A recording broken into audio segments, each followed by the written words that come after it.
Yani anachokitaka Mwenyezi Mungu usisubiri akwambie.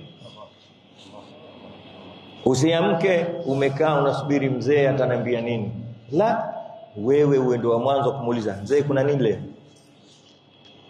Kuna kama alivyokuwa yeye kwako wakati uko mdogo. Kama Rabbayani mzee ilikuwa akiamka hasubiri wewe umwambie.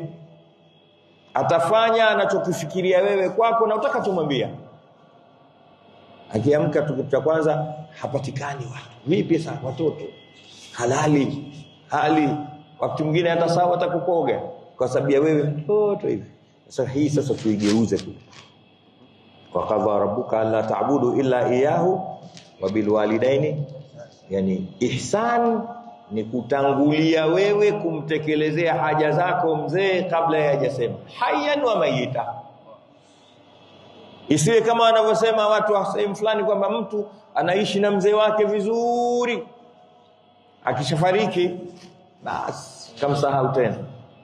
Hata dua rabbi ighfir lahu warhamhu askinu fil janna hakuna, kidogo labda sijui kwa huku ikifika mfungo 3 na wakati wa kipindi cha Eid al-Fitr ndo ataita watu tutie ubani wa wazee, lakini mwaka mzima anakimbizana na maisha yake, unakosa kabuli inakosekana. Mwenyezi Mungu hili pia ni jukumu lako kakupa. Ndio ile anaposema katika hadithi ile ya Mtume sallallahu alaihi wasallam, mtu akiyatekeleza majukumu uliyompa nitamkurubisha. Tizameni fasaha ya hadithi.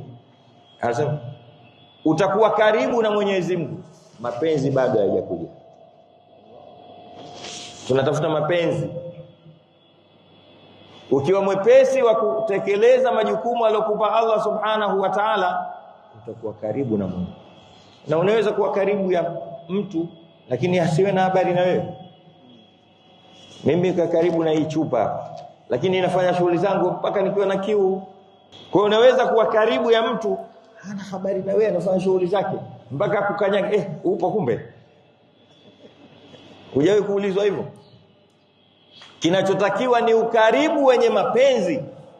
Mwenyezi Mungu atujalie katika hayo.